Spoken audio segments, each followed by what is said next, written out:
You're listening to the Options Insider Radio Network, the home of the Options Podcast. For more quality options programs, visit theoptionsinsider.com or search for Options Insider Radio Network in your podcast provider of choice. Listeners can also access all of our programming through our mobile app available in the iTunes and Google Play stores. Select programs are also available via live stream at mixlr.com/options-insider. That's mixlr.com/options-insider. Don't forget to follow along with your favorite programs and submit your own questions for the hosts at twitter.com/options, stocktwits.com/options, facebook.com/theoptionsinsider, or via questions at theoptionsinsider.com.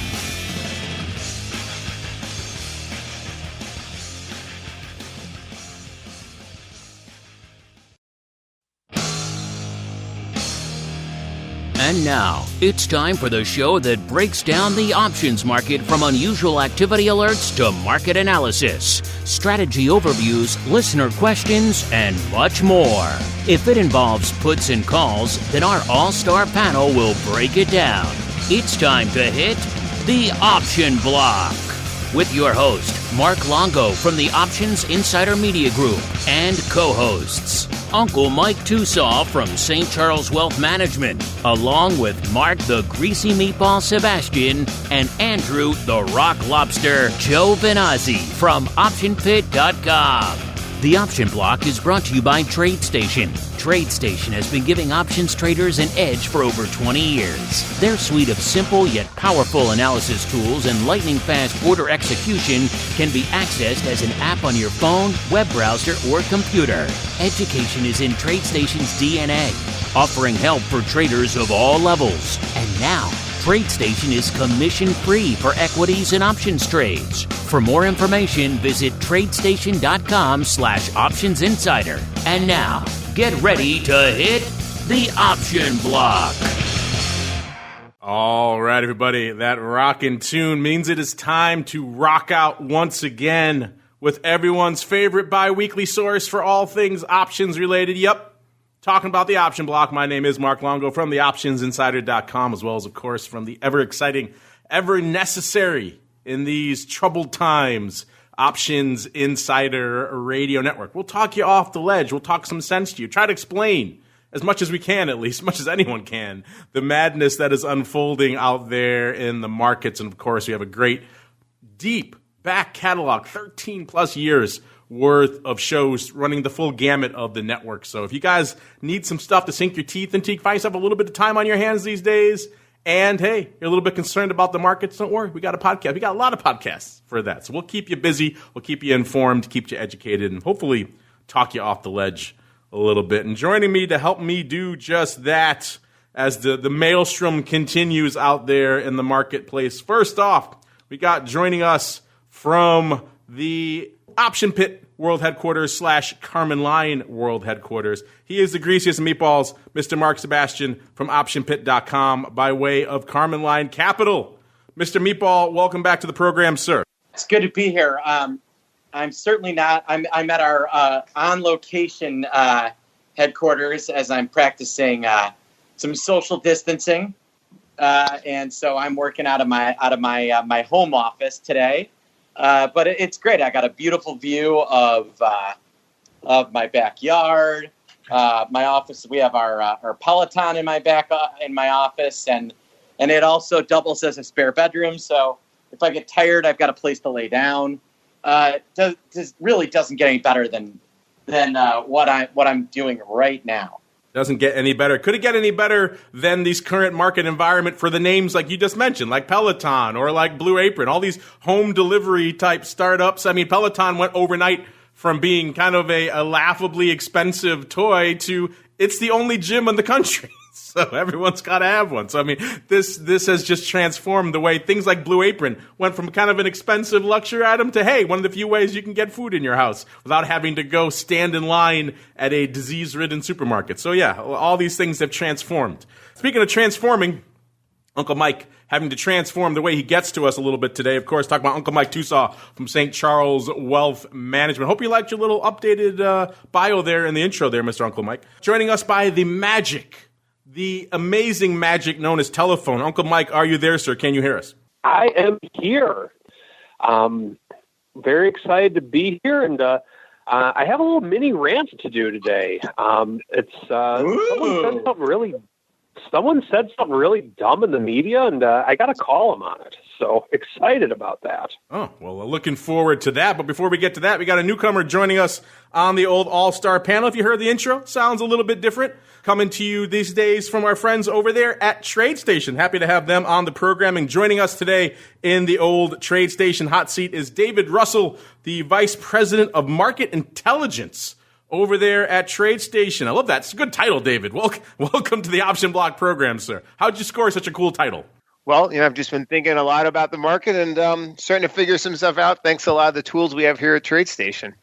All right, since you're a newcomer, you've been on the network before, but you've never been on the old OB, at least not in any sort of modern memory. So why don't you give our newcomers here, and there are many onto the program here, a bit of an overview of your background in the options and derivative space, as well as what it is that the very cool-sounding Vice President of Market Intelligence does over there at TradeStation. Well, great. I have a long history with options, but unlike a lot of other people on the show, I am not from the pits. I was a senior analyst back in the old days for the Nigerians at the old Option Monster, service they had many years ago. And, now what I basically do is, a lot of my background really is much more, focused on things like equities and really understanding like the financial market. So, previously I did a lot of work at CNBC and at Bloomberg, and I was really studying a lot of things in terms of what companies are doing, how companies succeed and fail, how they trade. And, one of my big things was always corporate credit, which I think is a good thing to have at a time like this when you really see the importance of the credit market. It's one of those things you don't think about until suddenly it's a big deal like it's been, recently, although the Fed move today definitely is a calming sort of action. So what I do now is I really try to harness everything that TradeStation offers. The thing that's interesting is we have this amazing legacy product that allows all kinds of analysis. And then we also have these newer products for web trading and mobile trading. So what I do is I look across all the different assets or the actual products we have and the different things happening in the market to really understand the kind of trends that are happening. And then I write about that mostly for our blog and some other things I do for clients to kind of help them navigate all the different things in the market, the areas that are doing well, trends that are emerging. So we were writing a lot several months ago about the looming breakdown in oil. I'm not sure many other people saw a 50% downside coming in oil, but it was on our blog. So some of the things like that are just the sort of things that we look to put out there right now. And we're looking to talk you guys off the ledge, like we said, so let's do it with a little bit of the old trading block. It's time to break down the latest topics, trades, and trends in the world of options. It's time for the Trading Block. All right, everybody, welcome to the Trading Block, the portion of the show we break down what the heck is trading. And man, this segment has always been just chock full the last couple of weeks, as you could imagine. And we got that in store for us yet again today. We could have a whole Trading Block on just what happened before the opening bell here today, but it's been a crazy. Let's go back a little bit. Let's go back to last week first before we get into what happened today. Last week, pretty much a historic week. Most of those history-making measures not in the way perhaps you might want. The worst week since 2008, pretty much for all of the major indices. Also a little bit interesting nugget, the first week since November of 1929. We all know what happened back in 1929, where every single session saw the S&P move up or down 4% or more in a day. So that's been quite some time since we've seen that, but we saw that last week. Of course, as David alluded to, we saw the ongoing debate over stimulus. Will they, won't they? That dance extended into last night where it decided that they won't, at least for the time being. The markets didn't like that. Futures opening up pretty much limit down on most of the major indices last night. That prompted the Fed to step in here today and say, you know what, that before where we said there was a $700 billion limit on our quantitative easing purchasing, forget that. No limit. we're going to buy as much as we need to. So the Fed put back in place. It seemed like that might turn things around. And, for a while there, it seemed like a word. Then we were selling off again. And now it seems like coming into showtime, sell-off has at least mitigated. We're not down 4+% anymore. In fact, the NASDAQ actually has turned green now. The NASDAQ up about 0.75%. So NASDAQ bucking the trend entirely. The S&P off close to 1% to the downside. The Dow off a little bit north of 1%, but still well off their lows here for the session. Of course, gold and crude taking a bit of a lift out there as well. And, of course, our old friend, the VIX cash. When there's vol, there's vol. But this is interesting. And we're going to get to more of this in a second. I'm sure Mr. Meatball he had an interesting tweet about this last week, about the VIX and the S&P moving in the same direction. And we're seeing some of that again today as we're seeing VIX cash down to about 61.5, off about 4.5 handles, even though the S&P has been moving wildly. A lot of that has to do with the machinations, shall we say, of what's going on out there in the VIX futures. Talked last week on the vol views as well. Hope if you haven't checked that out, listeners, check out vol views. Talked about the unwinding of TVIX and the issues that could be unfolding there and all sorts of other fun stuff. Speaking of fun stuff, that's not it. That's unfolding of the St. Louis Fed now coming out and saying they could foresee potentially 30% unemployment. The worst case prognostications just a week or two ago were 20%. Now they're upping that to 30% as a large swaths of our economy are effectively shut down right now. We even got our old buddy, Mr. Schwartz. A lot of people have been asking us about liquidity out there. We've been talking about a lot of people have been hitting us up here at the Options Insider behind the scenes in the various outlets asking about liquidity and what we're seeing. And, it seems like, of course, there was concern that all of the markets now, including the NYSE Stock Exchange, the NYSE trading floor, now is fully electronic. So we were in a fully electronic options market last week, but now we're effectively in a fully electronic, pretty much the entire market, which has never been done before, unprecedented. So there could be some liquidity issues just from that itself.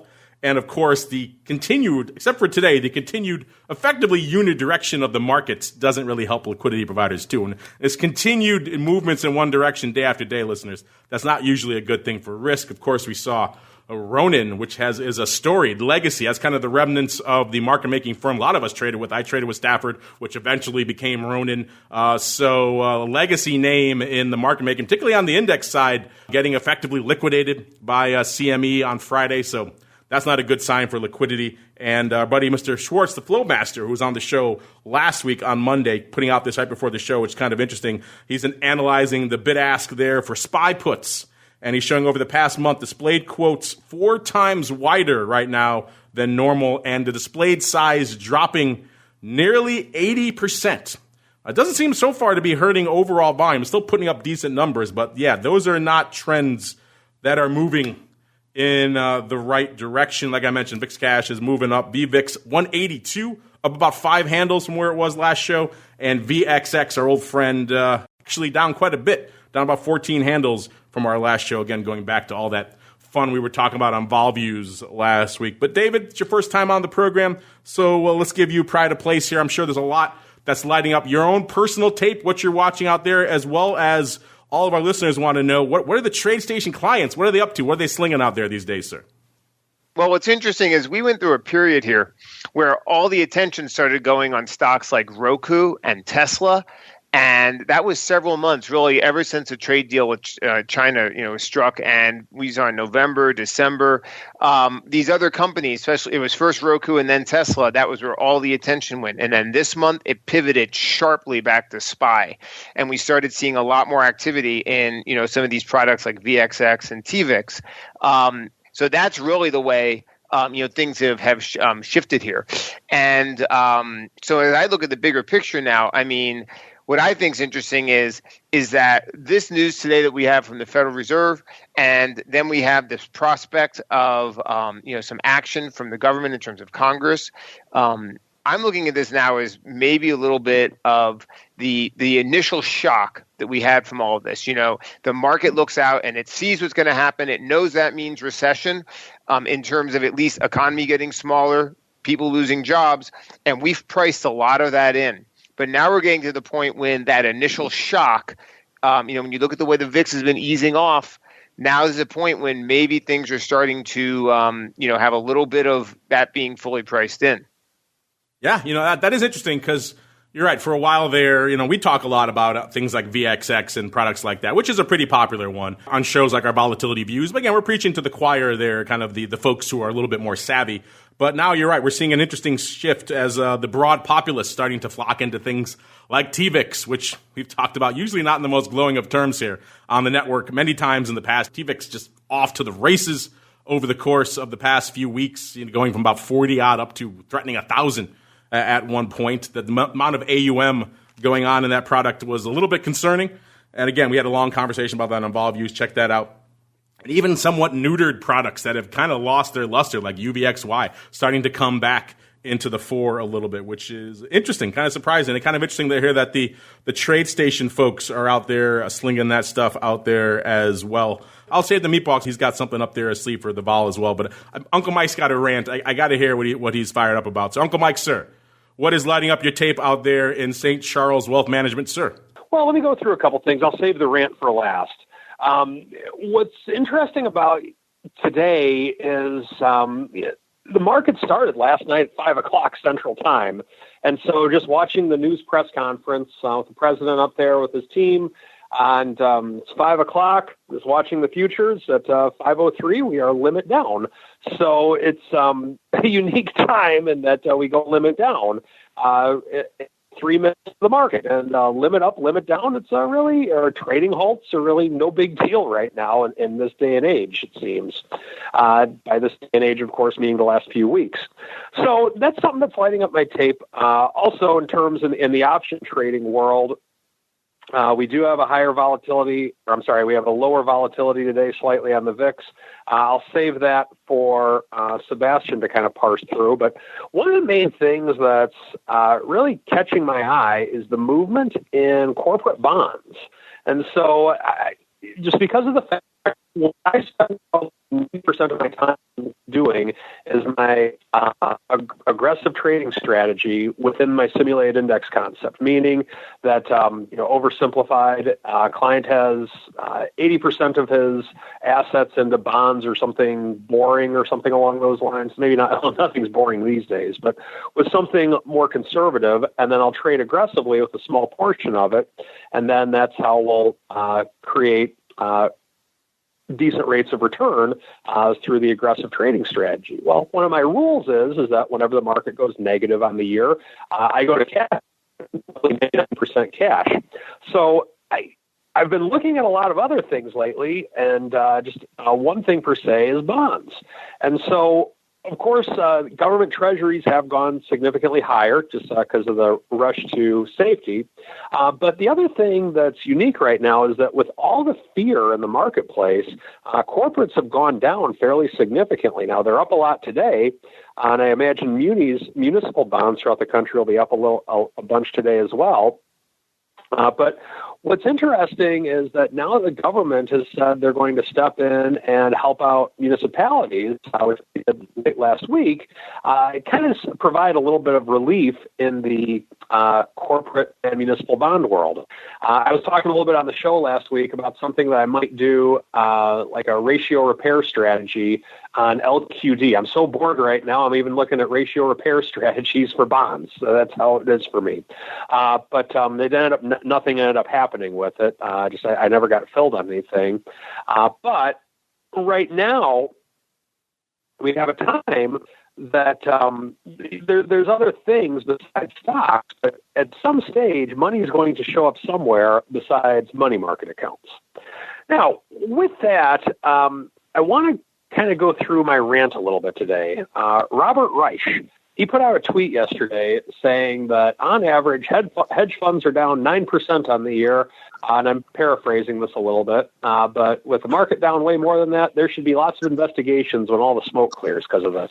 There's definitely insider information going on through these hedge funds. Now, I just want to say how irritated I am with all that because of the fact that things that I do as a money manager in a lot of ways are reminiscent to a hedge fund.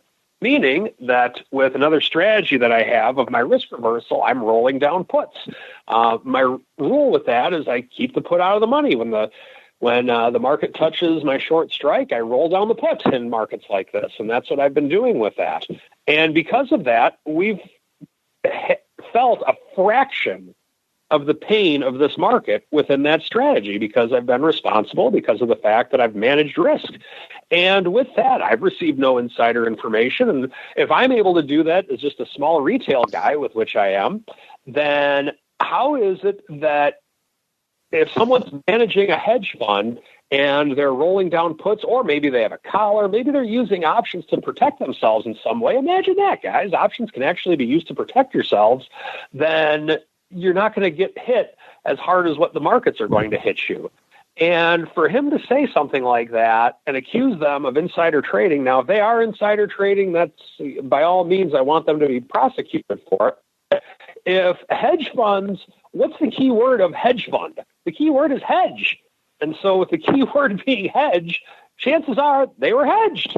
And so it bothers me that someone can make such a broad-based accusation of people in our business that are doing the right things, but just because of the fact that he was likely long a bunch of stocks that got killed in this, doesn't mean he has to take it out on the rest of us that are trying to be responsible with our client money. So that is my rant for the day. I typically don't like it when people say nasty things about our business, and that was one of them.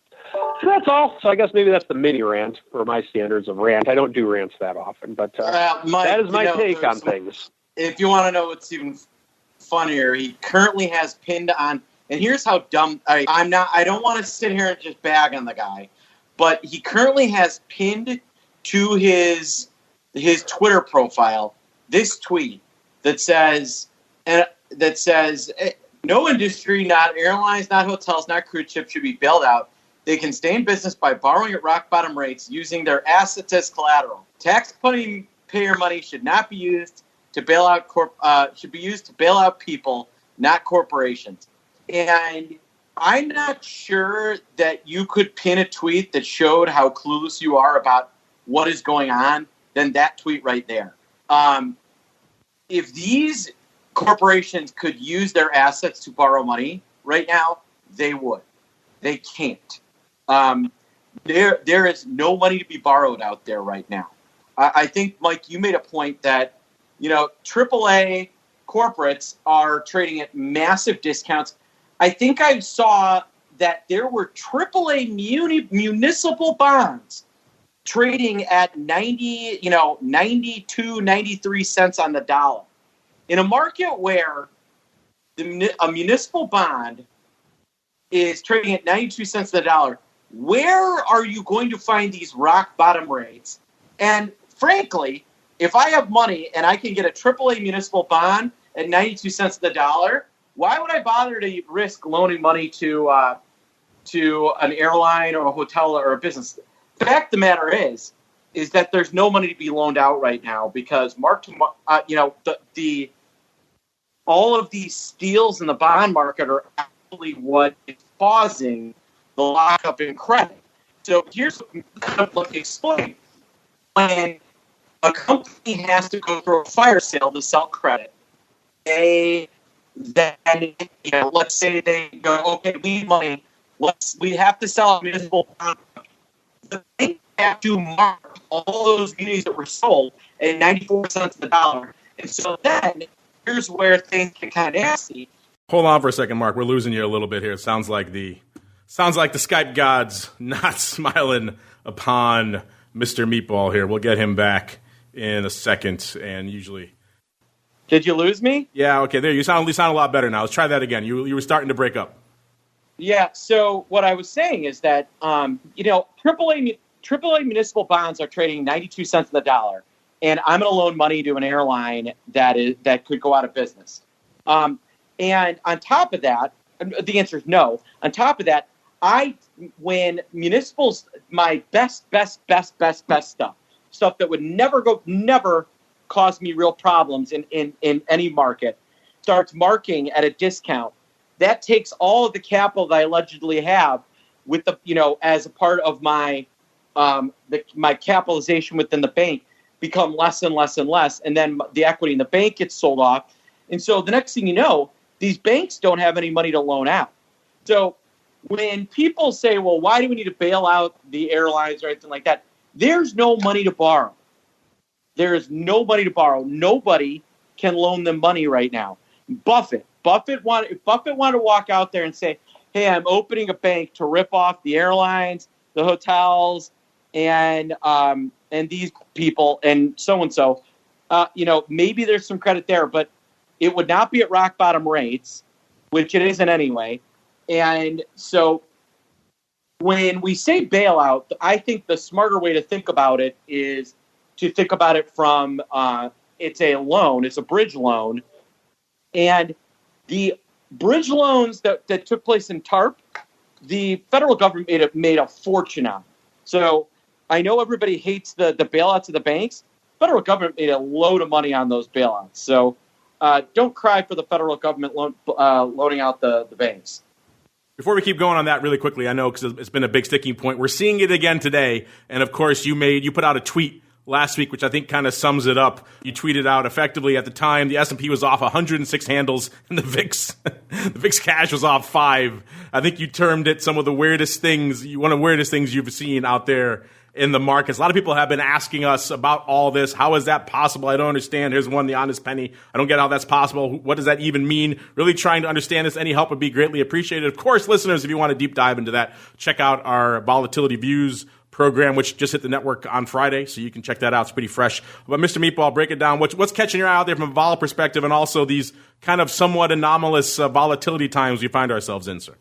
Yeah, we're at it again. We're down, and the market is down again. We're now 20 points off the high of the VIX, off the high close, 25 points off the absolute high close, and in that time, we're down 250 points in the S&P, essentially 10%. We reached peak volatility, I think, last week. We are still working out, I think, the in terms of vol perspective, kind of what happened with TVIX and how those things borderline, they got really close to blowing up the market last week. They didn't. But we had some really, really interesting vol trading last week. But, if you're looking for quote unquote market green shoots, we've got the S&P starting to slow down in terms of how hard it sells off. You have the VIX falling. You have VVIX, the VIX of VIX falling, and so you've got the VIX and the S&P positively correlating, always bullish. You've got the VIX, the S&P, and the VVIX positively correlating, bullish, and you have realized volatility slowing down, bullish. Everything I'm seeing says markets are looking for a bottom. We've kind of faded a lot of these Fed moves. I will be interested to see when they announce that there's actually a deal on a rescue package, whether or not we're going to rally on that. But I think that we're getting pretty darn close to there. Interesting. I know, David, you've been looking a lot at, in your role as Vice President of Market Intelligence. I'll keep saying that throughout the show because I just like saying that. I know you've been looking a lot at vol, particularly S&P implied vol, a.k.a. VIX. What are your thoughts on what we're seeing out there right now, sir? It's interesting. So one of the displays we have, it allows you to see the implied volatility percentile. And last week it was at 99%. Today it's just inching down to 98%. And also, now what that means is it's if you look at the total in the last year, all the amount of time of history. So for most of last year, the VIX is way lower, well under 20. And then it takes all those time periods and it says as a percentage of time, we are now above 99% of the time. The other measure we have is just of where we stand in the range. And we are kind of around 58% of the range. And this is on SPY implied volatility between 11% and 61%, around 58% right now. What I'm seeing in terms of this is on SPY. It's not the same thing as the VIX. So essentially, it's very much along the same lines of what, Mark is saying. And these are very much, similar kind of observations, I've had as we look at this. We're seeing at a point now when, very often when the market, is even when it continues to inch lower, and we've seen this many different times in the past, especially in 2008, early 2009, the S&P and the VIX can fall together. And that is the beginning of that marks in many ways the fact that the bearishness is not finished, but that the greatest ferocity of it is over, and essentially people pile in on long vol, and then they start easing out, and the market's always forward looking. And I have a similar sort of view here on this. The VIX at this point in time, to me, has reached a level where it's priced in a lot of negativity. And I think the thing that's important to realize is something like 2008 was a real issue. The American economy, now I'm not saying this is not a real issue, but it was based on the structure of the American economy. The American economy had become very dependent on housing and debt, and there was clearly a lot of structural issues in the economy that were problematic. This is completely different. We've seen significant improvement in the American economy in the last 5 to 7 years in terms of the employment trends.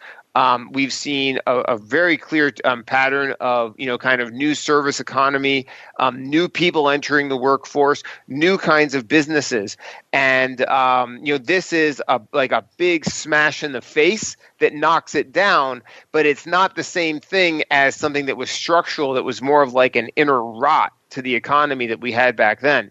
So something like this, you don't want to, predict that it's going to be a rapid recovery, because we still have, and I think it's important to remember that a week from Friday, I think it's April 3rd, we're going to have non-farm payrolls. That's not going to be a pretty number. Earnings season is going to be full of uncertainty, and we're still going to see these cases of coronavirus continue to increase in the near term. So there's a lot of things out there that can continue to drag on sentiment. However, like we said, volatility and the VIX, they've priced in the real kind of explosive negativity for now.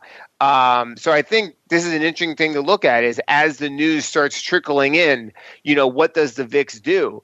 And if we continue to see a kind of pausing in the VIX, or the VIX making lower highs as the S&P makes lower lows, that is going to start to give some of those signals. And it's interesting just to see. I'm keeping my eye on this gauge we have on our trading platform to kind of see where we stand in terms of that implied volatility, percentile.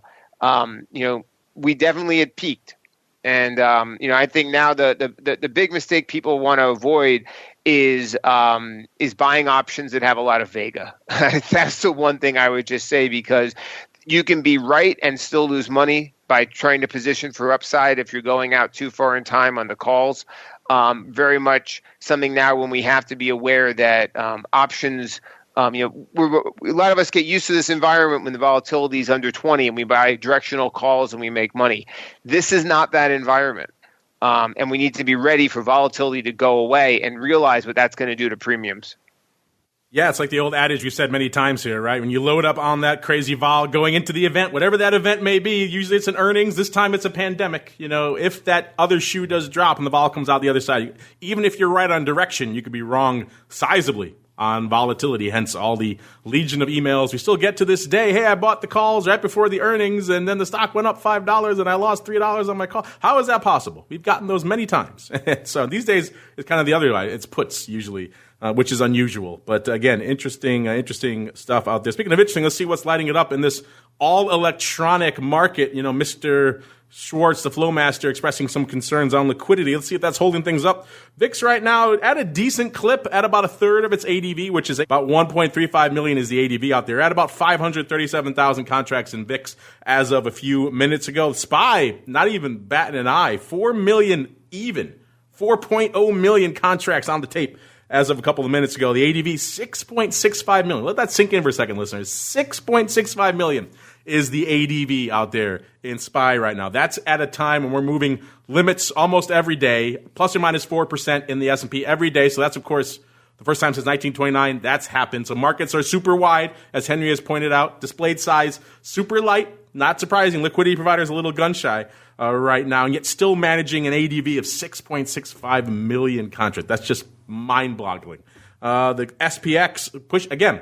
First time in history SPX has been electronic. And we're closing in on a million contracts, 992,000 on the tape right now. ADV, 1.5 million. So that's a little lighter than normal, but still. All electronic in the S, a product that has been linked to the floor since time immemorial. So that's impressive that it still functions out there. Even with big names in the index like Ronin, blowing out last week. The Qs, 411,000 contracts on the tape. The ADV out there, about 1.25 million. The IWM, a.k.a. one of the many flavors of Russell, 295,000 contracts as of a few minutes ago.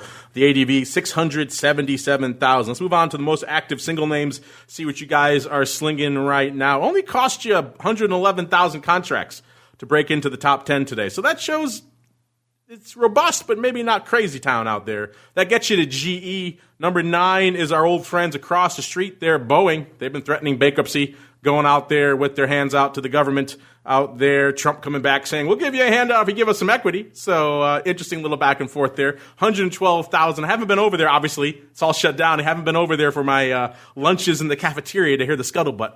But what's going on in Boeing? But I have to imagine if people were there, it wouldn't be good. Uber, number 8, 115,000 contracts. Number 7, Disney, $1.16. Disney, well below that mythical, magical $100 threshold of late. In fact, let's see where our old friends Diz are hanging out right now. 83.71, well shy of the $100 level. Of course, this is on the heels of the parks closing and a lot of their major businesses having issues. Of course, Disney Plus, good time to be in the streaming business. Good thing they launched that. That's helping. And having the world's largest content library probably also a help in this day and age, but not enough to help the stock. The stock's still taking a drubbing out there. And a lot of you have written in. I know some of you taking hits on Disney right now. It's been an interesting move out there, to say the least. Been slashed pretty aggressively. Ford, speaking of slash, Ford, number 6 right now. One of the reasons Ford is probably so high on our list is because the stock is approaching stock as option territory out there. We're approaching, remember, it got down to around $1 in the crisis levels. We're not quite there, listeners, but we're not that far away. 4.25 right now for Ford. So the stock is pretty much an option, yet still doing 127,000 contracts out there in Ford. Number 5, Tesla. They're talking a lot about building ventilators now, both of them, Ford and Tesla. Tesla at 188,000 contracts. Number 4, AMD, $1.89. Number 3, Bank of America, 211,000 contracts. Number 2, Microsoft, 212,000. Number 1 with the bullet, yet again, just dominating the tape. Every day of this crisis pretty much has been Apple, at least from the individual equity options names. 612,000 contracts on the tape right now. If you want to sink your head into, I guess you can call them saner right now. Not much is really sane right now. There still are some earnings popping off. We got Nike after the bell tomorrow. We got Micron after the bell on Wednesday. GameStop, they're having issues right now. They're after the bell, or excuse me, they're before the bell on Thursday, as well as Lululemon, they of sheer yoga pants fame. So there are some earnings popping off still. You can, of course, get all those reports over there, theoptionsinsider.com for the earnings move results, all that other good stuff out there. But like I mentioned, it's kind of crazy times, so we're going to kind of dispense with our usual format and head on into a special, maybe extended Monday edition of the Strategy Block. It's time to dispense options, wit, wisdom, and education. It's time for the Strategy Block.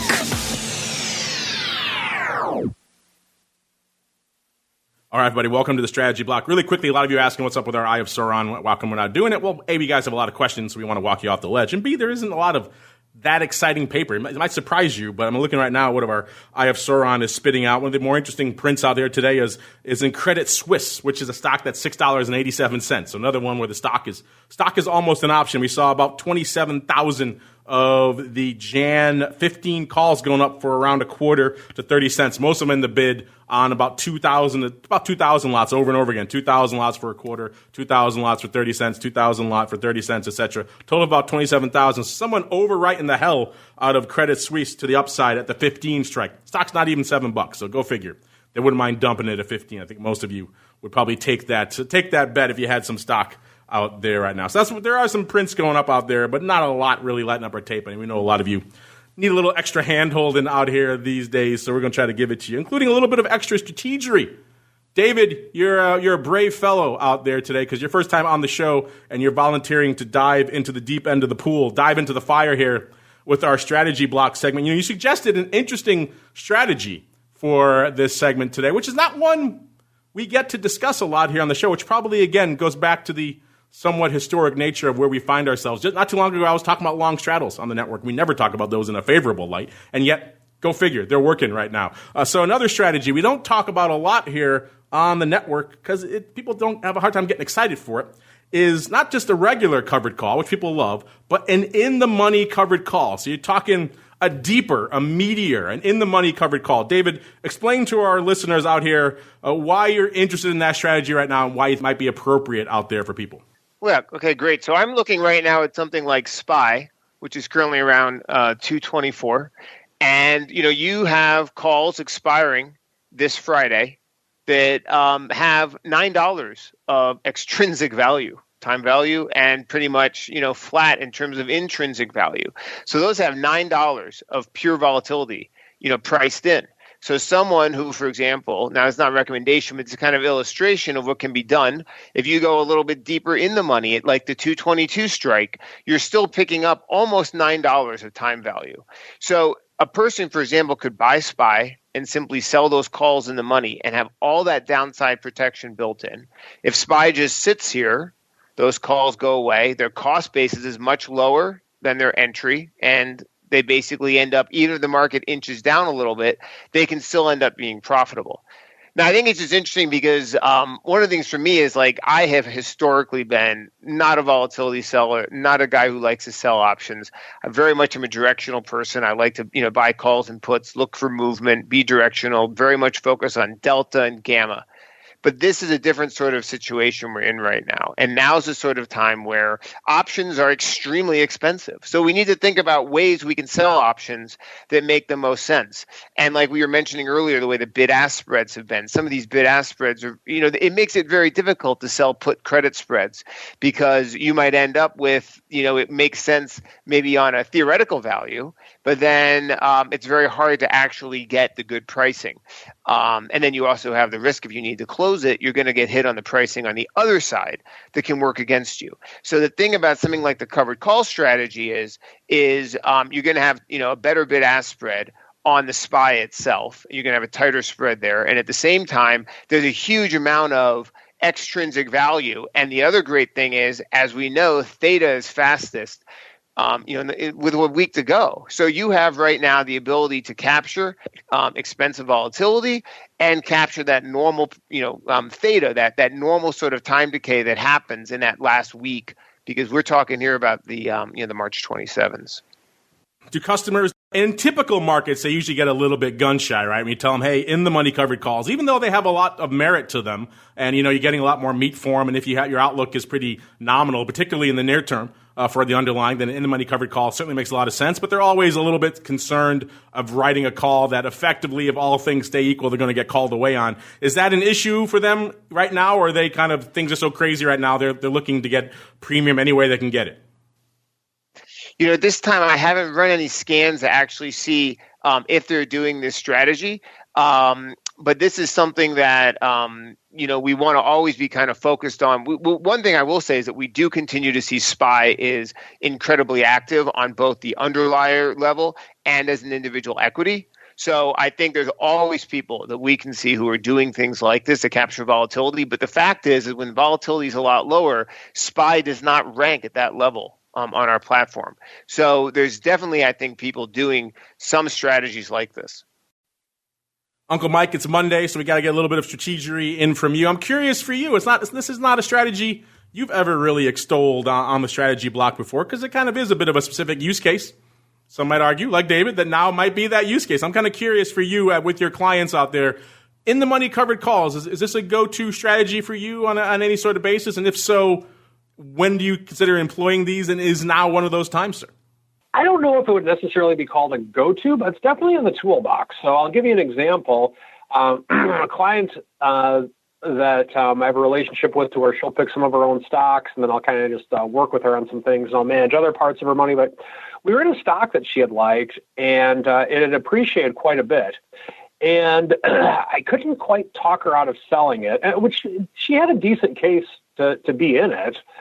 But when we talked it through, we came to the conclusion that we were going to sell a deep in the money covered call. Reason being is that she thought it was going to at least stabilize for a little bit, but she wanted to have some type of premium on it. And so But after talking it out with her, I was thinking, you know what? We have this situation to where you don't want to sell it, but you don't necessarily think that much higher.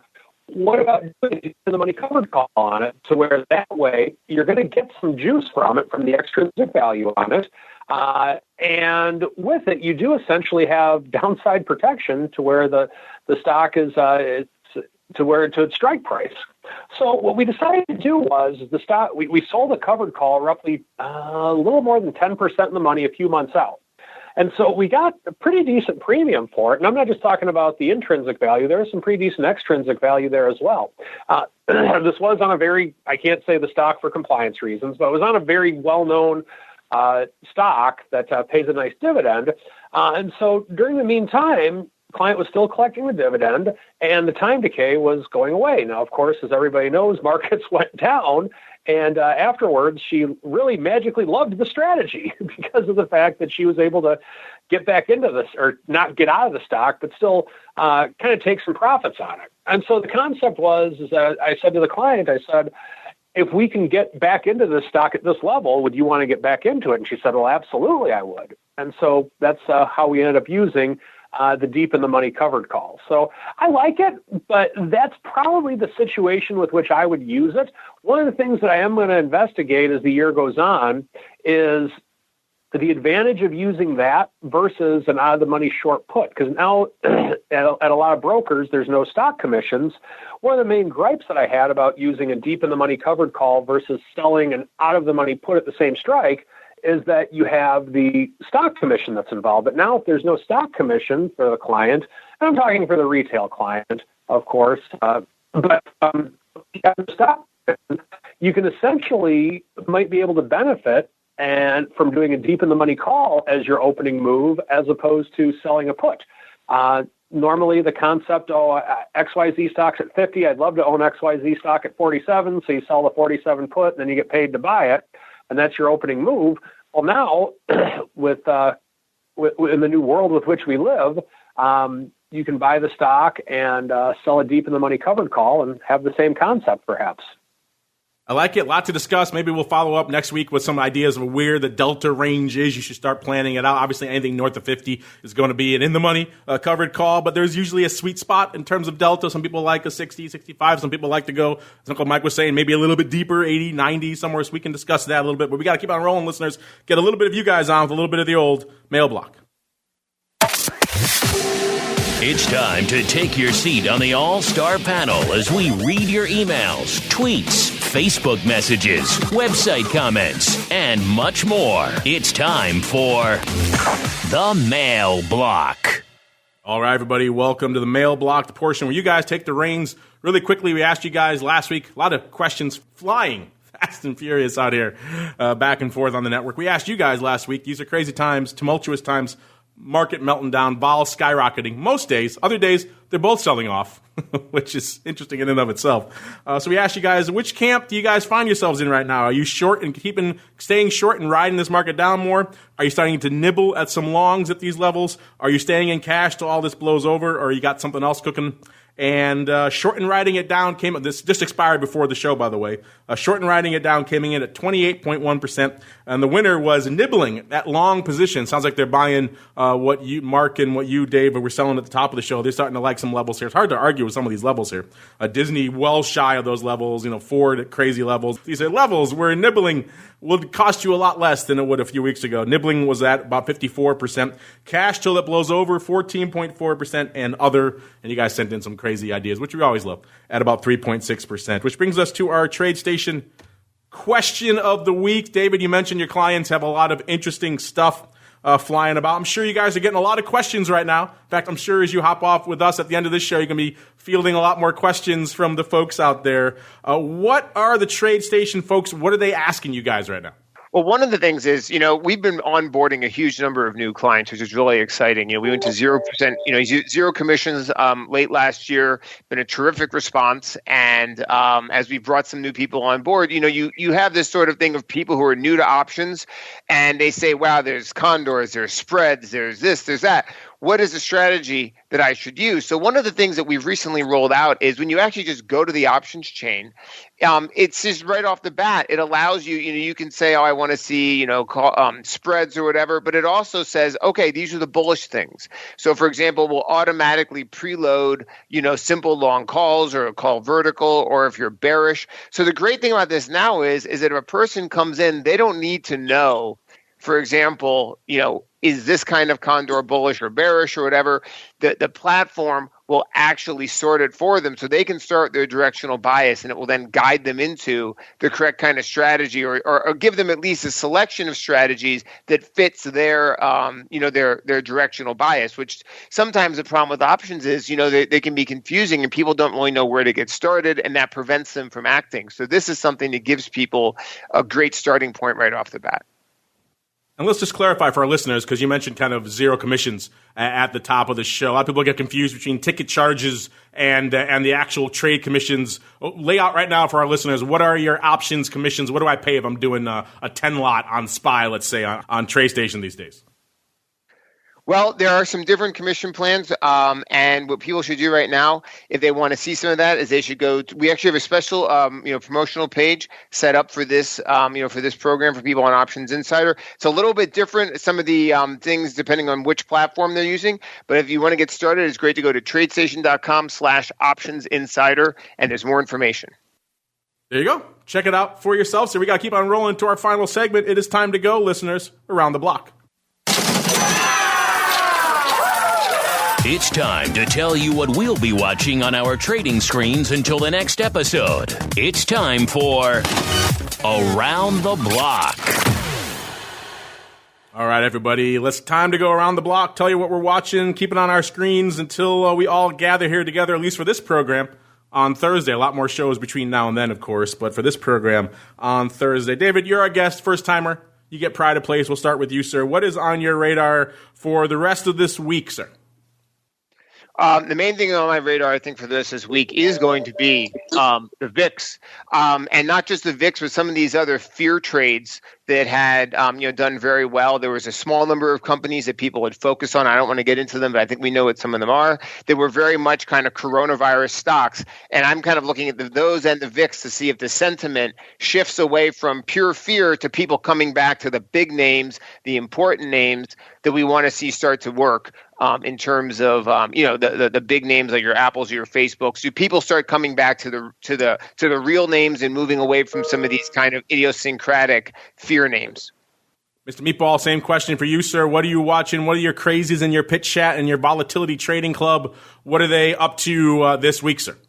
I'm be watching to see if we continue on this kind of whether the market's able to find some footing. It looks like it was trying today, but we did have a Senate vote. I'm watching Apple. There was kind of a forced liquidation on looked like earlier today on Apple. I'd like to see that catch a bid. Boeing currently up 15% right now as we're talking because they're shutting down some factories. So I think that really it's how do we react to what happens in the Senate is, I think, the big question, and we'll find out. One thing I was actually writing about today is that the Buffett trade is out there. Today, I literally sold a SPY December 2022, so it has 1,000 days to expire. 140 put at $12.50 this morning. So that is a retail version of the Buffett trade. That is my trade.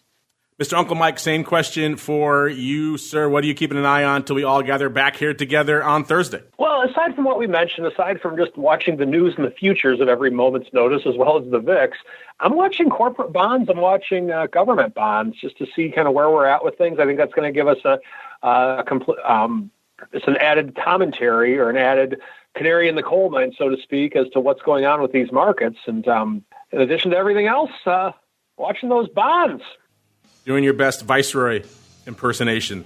Unfortunately, listeners, that music means we've come to the end of another epic journey through the world of options. But if you're saying to yourself, Self, I need more, don't worry, we got you covered. We'll be back in exactly an hour if you're listening live, talking all the crazy volatility and things going on in the world of crypto derivatives. Spoiler alert, there's a lot. So we'll get to that in about an hour. Of course, if you're listening on your podcast device of choice, just hit next, and we'll be there for you as well. And of course, before we do that, let's go around the horn, see what everyone has cooking that may interest you. David, we'll start with you, first timer. You guys at TradeStation are going to be joining us on Mondays for the foreseeable future here. So if folks are interested, they want to kick the tires on what you're talking about there, they want to learn more what you guys have to offer on the options side over there at TradeStation, where should they go? What should they do, sir? Well, if you just go to the TradeStation website, there's a products menu at the top, a navigation bar, and then right there's a great page introducing people to options. And in fact, there's even kind of a white paper, some introductory stuff for people to learn more about trading options. There you go. TradeStation, not just for hardcore futures guys and all the other things. It's for a lot of options offerings over there. Check it out. TradeStation.com. Let's go the old-fashioned way. TradeStation.com/options insider, the way to kick the tires and light the fires over there. Uncle Mike, same question for you, sir. If folks need someone to help them hold their hands in these difficult environments, where should they go? What should they do, sir? StCharlesWealth.com. You can learn a little bit more about what I do and who I am, and get my contact information. I would love to have a conversation. If you're scared to be in this market, but you're even more scared to be out of this market, you don't know what to do, contact me. I would love to have that conversation with you. Scared going in, scared coming out. I can understand that. StCharlesWealth.com is the place to go to learn more. And Mr. Meatball, if I perhaps want to join a cool volatility trading club right now, which is probably a good environment for such things, maybe I want to get a sweet hat, maybe I want to get access to some sweet webinars or a pit chat, where should I go? What should I do, sir? Come to options.com and check us out, and we're here for you. Is that your new tagline, we're here for you? I like it. Yeah, we're launching a VIX newsletter this week. So if you want to get kind of a weekly kind of VIX update from me, go to options.com and give us your information. We'll make sure you're able to get your hands on that. There you go. Optionpit.com is the place to go. And on behalf of the Greasy Meatball and Uncle Mike and David, who is nicknameless, and indeed myself, I want to thank all of you out there for downloading, streaming, and subscribing again. Don't worry if you need more. We'll pump some fun stuff into the live chat while we're gone. How about a nice little options boot camp palooza? I think you guys deserve it. It's back. You get it hot and fresh in your ear holes there, and we'll be back in exactly an hour. Talk about all things going on the crypto volatility side, volatility, term structure, skew, all that good stuff, some of the big options prints, you name it, we got it. Otherwise, we'll see you back here actually tomorrow for the advisor's option. You guys loving yourselves, some talk about pandemic volatility. We'll break all that down and a lot more. What's that mean from a money management perspective? Asset managers out there, longer-term volatility perspective, breaking all that down and a lot more. Then we'll be back again on Wednesday for OPR. Brian handing you guys some great strategies. And then right back again here on Thursday for more of the Option Block. You're listening to the Options Insider Radio Network, the home of the Options Podcast. For more quality options programs, visit theoptionsinsider.com or search for Options Insider Radio Network in your podcast provider of choice. Listeners can also access all of our programming through our mobile app available in the iTunes and Google Play stores. Select programs are also available via live stream at mixlr.com/options-insider. That's mixlr.com/options-insider. Don't forget to follow along with your favorite programs and submit your own questions for the hosts at twitter.com/options, stocktwits.com/options, facebook.com/theoptionsinsider, or via questions at theoptionsinsider.com.